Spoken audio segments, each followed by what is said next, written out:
नमस्कार, capital TV Uttar Pradesh का खास शो किस्सा यूपी का देख रहे हैं आप। मैं हूं आपके साथ सोनाली।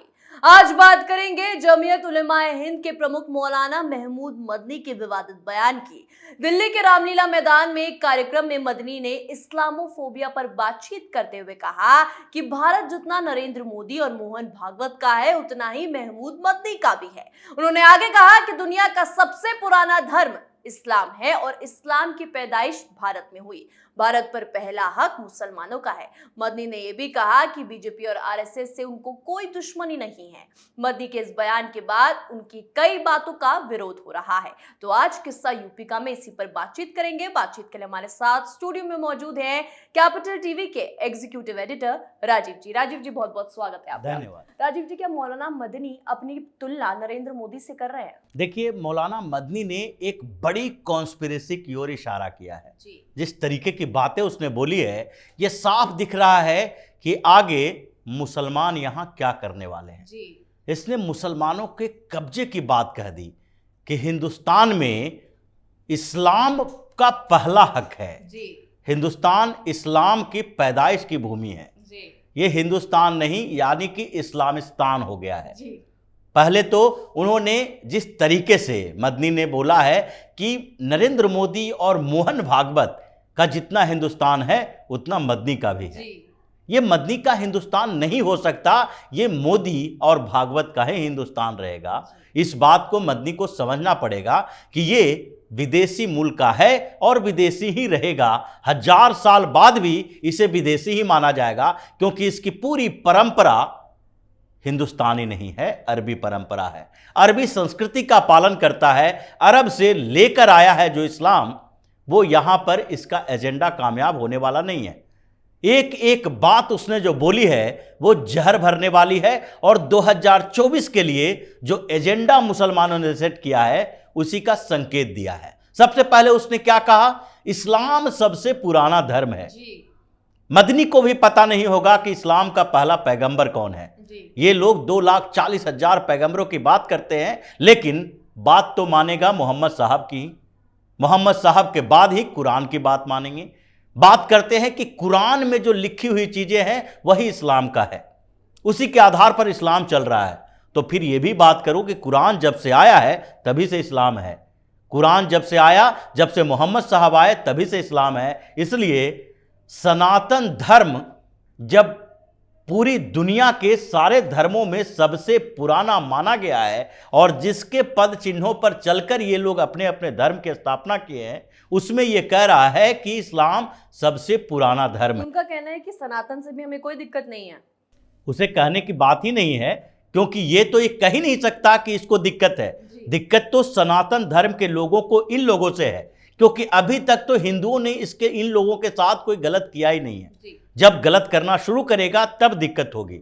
दिक्कत तो इन लोगों को इसलिए है क्योंकि इन लोगों ने जो गलत किया है उसकी प्रतिक्रिया अब होनी शुरू हो गई है। मोहन भागवत ने पिछले दिनों कहा था कि हमें इस्लाम से कोई दिक्कत नहीं है, किसी भी दूसरे मजहब से दिक्कत नहीं है, लेकिन मुसलमान जिस तरीके से बात करते हैं उससे दिक्कत है। अगर कोई मुसलमान ये कहेगा कि हिंदुस्तान में कि सबसे पुराना धर्म इस्लाम है, इस्लाम के अल्लाह के अलावा किसी और की पूजा नहीं हो सकती, अजान में जिस तरीके से ये लोग कहता है कि अल्लाह के अलावा किसी की और पूजा नहीं है, सबसे महान है, तो सबसे वाली बात है जो वो हिंदुस्तान बर्दाश्त नहीं करेगा। डेमोक्रेसी में मैं और हम के बीच अंतर होता है, और हिंदुस्तान में डेमोक्रेसी है, सनातन धर्म में भी डेमोक्रेसी है। सनातन धर्म में कभी भी ये नहीं कहा गया कि तुम्हारे भगवान, हमारे भगवान और उसके भगवान अलग अलग हैं। ये कहा गया है वसुधैव कुटुंबकम की बात। दुनिया भर में पूरी पृथ्वी है जो एक परिवार के समान है। इन लोगों की तरह नहीं है कि जहर उगलते रहे। लेकिन सबसे बड़ी बात जो है, मदनी ने जो इशारा किया है वो 2 स्तर पर देखा जा सकता है, एक राजनीति और एक धर्म। अगर धर्म के स्तर पर देखें तो उसने एक जहरीला बयान दिया है जिसका इलाज अब सीएम योगी करने वाले हैं। उसने क्या क्या बताया? इस्लाम की धरती है हिंदुस्तान, इस्लाम की धरती हिंदुस्तान है, तो हज करने के लिए मक्का मदीना क्यों जाते हो? यही कोई हज की जगह ढूंढ लो। करबला की बात क्यों होती है? अगर तुम्हारे सारे धार्मिक रीति रिवाज पहचान ये सारे के सारे सऊदी अरब की तरफ क्यों हैं? क्यों सऊदी अरब की तरफ, मक्का की तरफ चेहरा करके नमाज अदा करते हो? जब ये सारी की सारी परंपरा हिंदुस्तान की है, इस्लाम हिंदुस्तान में पैदा हुआ, तो फिर तुम्हारी लॉयल्टी, तुम्हारी वफादारी मक्का मदीना की तरफ क्यों होती है? तुम्हारी वफादारी पाकिस्तान की तरफ क्यों होती है? तुम्हारी वफादारी इस्लामिक कंट्री की तरफ क्यों होती है? इसीलिए इस बात का जवाब तो अब मिलेगा। दूसरी बात इसने जो कही है कि हम 1 इंच ज्यादा ही है भागवत और मोदी से, देशभक्ति के मामले में कम नहीं है, तो इसकी देशभक्ति तो साबित हो चुकी है। जब बात हो रही थी एनआरसी सीएए की, जब बात सीएए की हो रही थी, तो उसमें देश के अंदर के मुसलमानों को कोई लेना देना नहीं होना चाहिए, क्योंकि ये भारत बांग्लादेश के साथ, अफगानिस्तान के साथ और पाकिस्तान के साथ संबंधों की बात थी कि अफगानिस्तान, बांग्लादेश और पाकिस्तान के अंदर जो अल्पसंख्यकों के ऊपर अत्याचार हो रहा है, बेसिकली धार्मिक अल्पसंख्यकों के ऊपर, उनको भारत शरण देगा। वहां धार्मिक अल्पसंख्यक कौन है? हिंदू हैं, सिख हैं, ईसाई हैं, ये सारे के ऊपर अत्याचार हो रहा है, वो हिंदुस्तान में आएंगे तो उससे इन मुसलमानों को दिक्कत क्यों हो रही है कि वहां के मुसलमानों को यहां क्यों नहीं बुलाया जा रहा है? सीएए के खिलाफ प्रदर्शन इन लोगों के लिए यह बताता है कि वो हिंदुस्तान के साथ नहीं, इस्लाम के साथ हैं। उसके अलावा जो दूसरी बात उसने आगे कही यूसीसी के ऊपर कि समान नागरिक संहिता लागू होने से देश में क्रांति आ जाएगी, हंगामा खड़ा हो जाएगा। ये इन लोगों का प्लान है आगे का, क्योंकि जिस तरीके से इन लोगों ने सीएए का विरोध किया, हालांकि इस विरोध से कोई फर्क नहीं पड़ा, थोड़ी बहुत अशांति हंगामा किया गया, लेकिन अभी सरकार कांग्रेस की नहीं है, बीजेपी की है, और मोदी पीएम हैं, गृह मंत्री अमित शाह हैं। तो ऐसे में व्यवस्थाएं बदल गई है, स्थितियां बदल गई है, और इन लोगों के हंगामों का जवाब भी मिल रहा है। आज भी कोर्ट के तारीखों में ये उलझ के रह गए हैं, जितने लोगों के ऊपर देशद्रोह का केस चला है, जो अभी जेल के भीतर पड़े हुए हैं, जिन लोगों ने सीएए के दौरान हिंसात्मक प्रदर्शन किया था, आग लगाई थी, वो लोग अभी जेल में हैं, और मदनी के भी जेल में जाने की बारी आ गई है। क्योंकि जिस तरीके से इसने दिल्ली में जहर उगला है, उसका मतलब है कि ये पूरे हिंदुस्तान में अलग अलग जगहों से जमीयत उलेमाए हिंद के प्रतिनिधियों को बुला रहा है, और वहां अपने अपने क्षेत्रों में जाकर इसी विचार के लिए प्रचार करने की जिम्मेदारी दे रहा है। ये तैयारी राजनीतिक रूप से भी है। अभी धर्म की बात हो रही थी, दूसरे में राजनीति की चर्चा होनी चाहिए कि राजनीति में इसका क्या एजेंडा है, क्योंकि अब इसने यूसीसी की बात की है और बोला है कि 2024 से पहले सरकार यूसीसी को लागू करना चाहती है। मतलब साफ है कि इन लोगों को खौफ है, डर है। अगर सामान्य तरीके से देखा जाए तो यहां पर कोई भी दूसरे धर्म के लोग, हिंदू धर्म की बात छोड़ दें, सनातन परंपरा में विश्वास करने वाले लोगों ने पहले ही एक्सेप्ट कर लिया कि यहां पर यूनिफॉर्म सिविल कोड लागू होना चाहिए। लागू कर दिया गया इन लोगों के लिए। हिंदुओं के लिए हिंदू कोड भी लाया, संविधान के साथ, कानून के साथ ही हम लोग चलते हैं, इसमें कोई दो विचार नहीं है। हिंदुओं के लिए शादी की व्यवस्थाएं कानून के अनुसार ही है, तलाक की व्यवस्था कानून के अनुसार ही है। अगर तलाक के समय उनको पोषण पालन के लिए जो हर्जाना देना पड़ता है, उसकी व्यवस्था कानून के हिसाब से ही है। लेकिन इन लोगों ने पर्सनल लॉ बोर्ड बना रखा है, पर्सनल लॉ इनका है, Muslim personal law, Christian personal law, Parsi personal law. लेकिन अगर देखा जाए तो यूसीसी को लेकर किसी पारसी को विरोध करते आपने सुना? किसी क्रिश्चियन को विरोध करते सुना? जबकि क्रिश्चियन मिशनरी पर भी भरोसा नहीं किया जा सकता। ये लोग भी कन्वर्जन रैकेट चला रहा है, लेकिन इस कन्वर्जन रैकेट के बावजूद ये संविधान के अनुसार चलने से मना नहीं करता। लेकिन तकलीफ यहां के मुसलमानों को हो रही है, और मुसलमान चाहता है कि उनका पर्सनल लॉ कामयाब हो, काम करता रहे, उनके साथ कोई हस्तक्षेप नहीं होना चाहिए। यह गलत परंपरा है, क्योंकि इस्लामिक कानून हिंदुस्तान में लागू नहीं हो सकते। चाहे तुम इस्लाम के मानने वाले भी हो, अगर हिंदुस्तान में हिंदू कानून लागू कर दिया जाए, हिंदू राष्ट्र की घोषणा कर दी जाए, तब तो ये लोग और हंगामा खड़ा करेगा।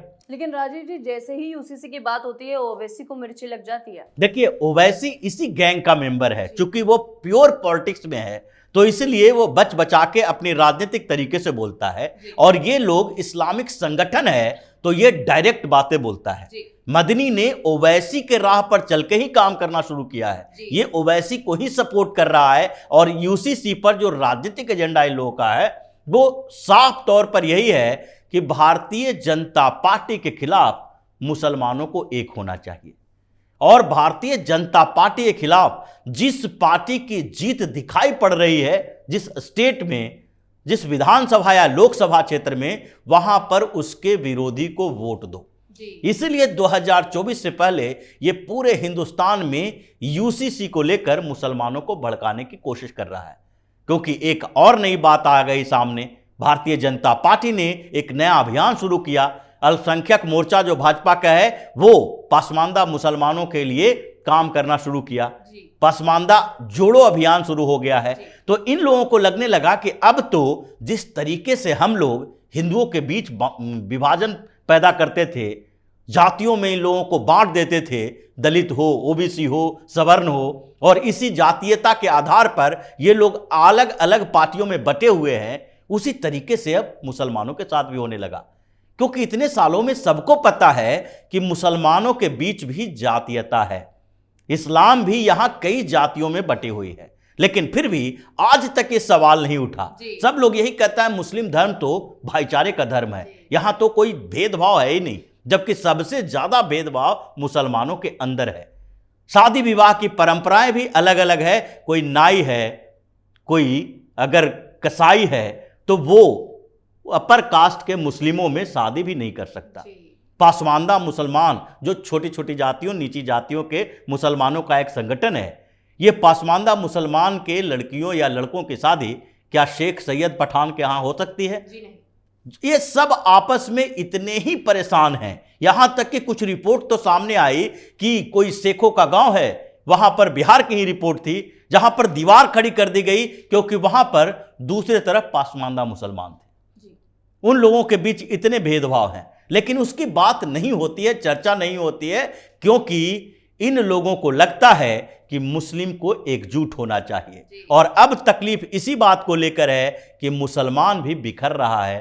पासमानदा अब समझ चुका है कि ये जो एलीट क्लास के मुसलमान हैं, ये लोग हमारा इस्तेमाल कांग्रेस के लिए, समाजवादी पार्टी के लिए करता रहा है, और इसीलिए इन लोगों को दिक्कत होने लगी है पासमानदा मुसलमानों के भाजपा के साथ समर्थन करने से। इन लोगों ने जो पिछले दिनों आजमगढ़ से लेकर रामपुर तक में चुनाव हारे हैं, उसको लगने लगा है कि मुस्लिम बहुल क्षेत्रों में भी अब भारतीय जनता पार्टी के लोग जीत रहे हैं, तो तकलीफ तो होगी ही। और मदनी उसी कॉन्स्पिरेसी का एक हिस्सा है, जिसको अब सीएम योगी आदित्यनाथ के स्टेट में रहना है, तो इसको सबक भी वही सिखाएंगे। बहुत बहुत धन्यवाद राजीव जी बातचीत के लिए। धन्यवाद। जी हाँ, तो जमीयत उलेमाए हिंद के अध्यक्ष मौलाना महमूद मदनी ने बड़ा बयान देकर सबको चौंका दिया। मौलाना महमूद मदनी ने साफ किया कि उनको बीजेपी और आरएसएस से कोई दिक्कत नहीं है। मौलाना महमूद मदनी मीडिया पर भी भड़के। उन्होंने कहा कि मीडिया मुसलमानों को शैतानी किरदार के तौर पर पेश करती है। बता दें कि यूनिफॉर्म सिविल कोड की चर्चा के बीच जमीयत ने ये सेशन देश के अलग अलग राज्यों में विधानसभा चुनाव के ठीक पहले बुलाया। इसमें उलेमा, यूनिफॉर्म सिविल कोड समेत कई मुद्दों पर चर्चा कर रहे हैं। आज के हमारे शो किस्सा यूपी का में इतना ही। देखते रहिए कैपिटल टीवी उत्तर प्रदेश। नमस्कार।